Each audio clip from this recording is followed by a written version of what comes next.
Within the KWS, Kaiju Warfare Simulator, the destroyer Juveniles lies dead after 7 minutes of combat. The 3 infantry companies and 1 tank company reports in to Lieutenant Colonel Terasawa. Once again, no one has gotten hurt, nor has the tanks been destroyed. Grid lines flows throughout the ground once more. The dead carcasses disappears, giving way to clean yet clear streets, and the landscape itself is changed to that of Sapporo, Hokkaido. A cold breeze, followed by snowfall, brushes onto the soldiers and tank crews. Holy sh*! It must be minus 6 degrees Celsius! You're right on the money. Your next test involves a much colder condition during combat. That goes for mountain fighting as well. Oh goody! So what's next? A roar answers her question. They simultaneously turn around. Their eyes catches the Sapporo TV tower, but their eyes widens. Oh, you gotta be kidding me! The Category 3 dragon, Manda, has its body wrapped around the tower from bottom to top. Its eyes locked into the armed humans. Like a snake, it crawls down and walks with its small legs on ground level. It makes its way towards the towers. Lieutenant Colonel, your orders! Amelia thinks to herself. Finally, an idea comes to her head. All right, Kure, how far are you? Not too far. We're close to the tower and we can see Manda. Perfect. Use KPM Sabos. Rocket teams, aid the tank company. I'll leave the rest up to you. Shindo, sitting in his seat, lifts his right eyebrow. Only the tank and heavy infantry? A bold strategy.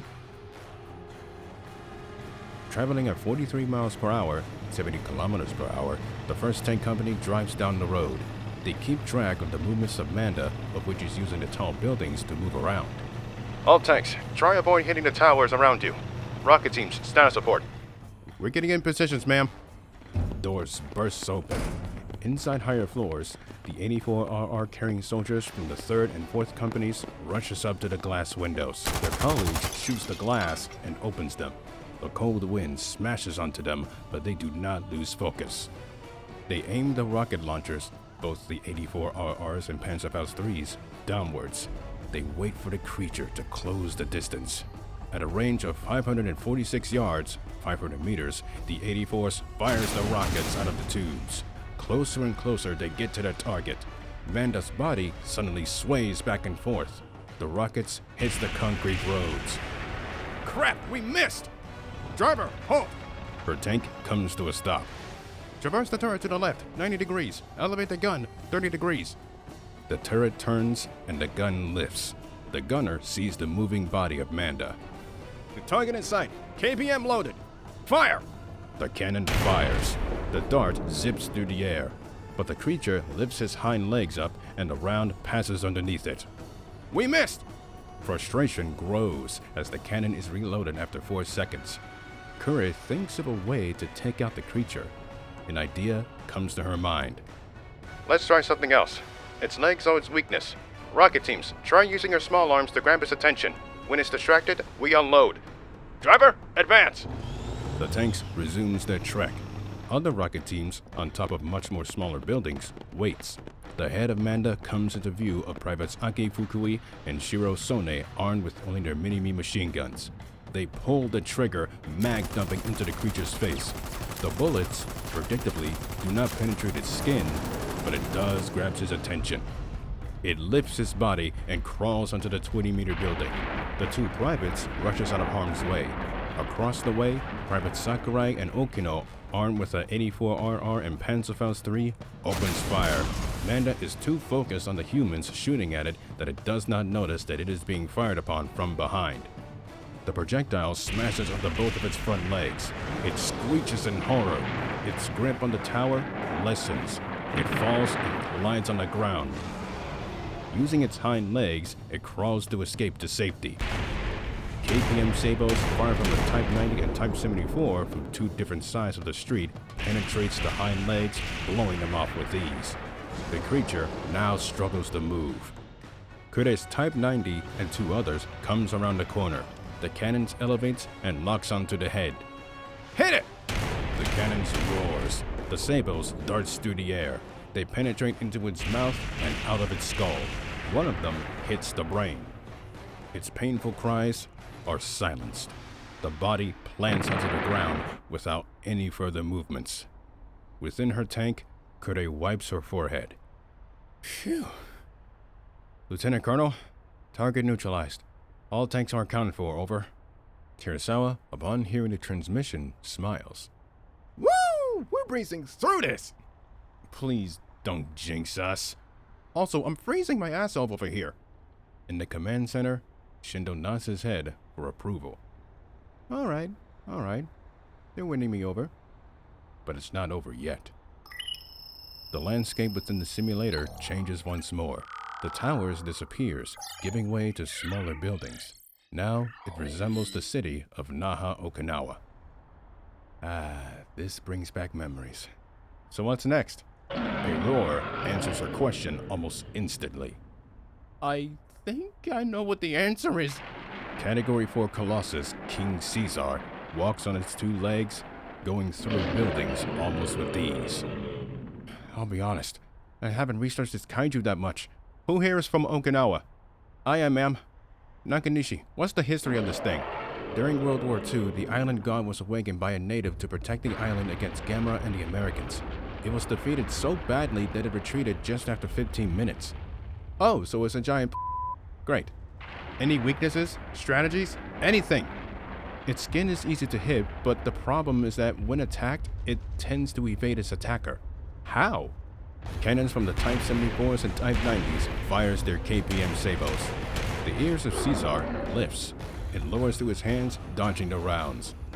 Oh, the beast roars. On all fours, it runs through a group of 8 Type 74s. The drivers reverses hard behind them. It reaches them, lifts his right arm, and claws at the ground. It hits 3 tanks in succession. The vehicles skids across the concrete, crashing into a business building on the left.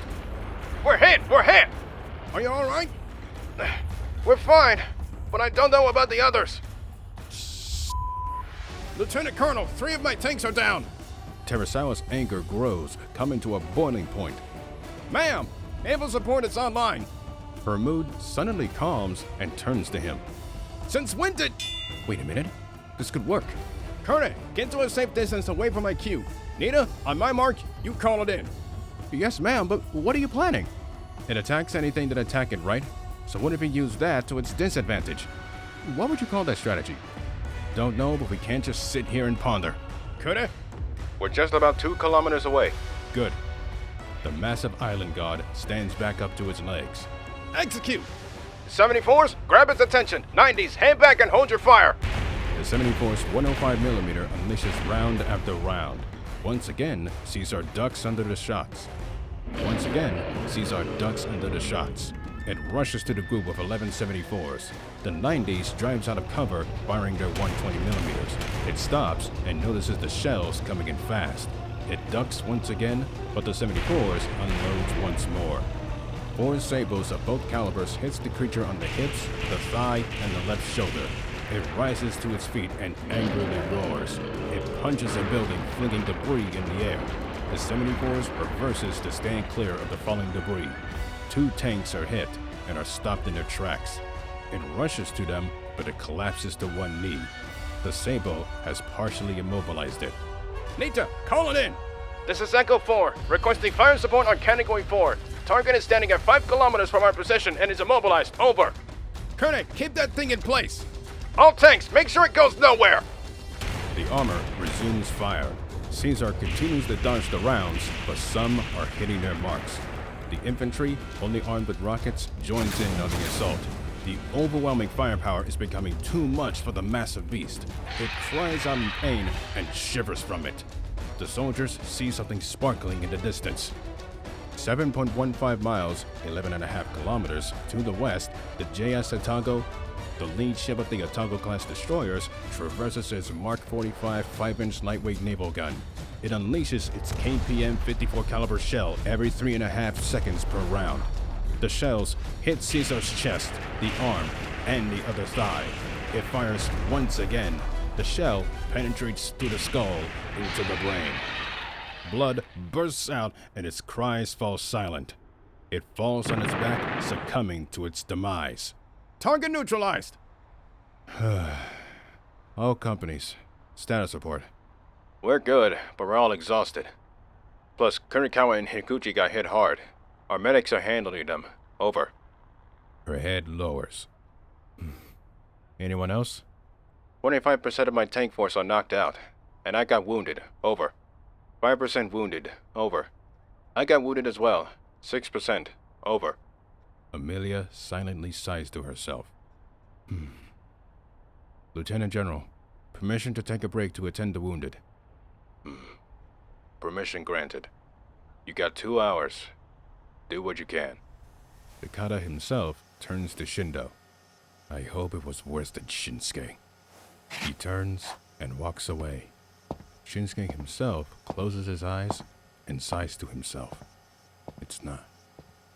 But it's all necessary to get them ready.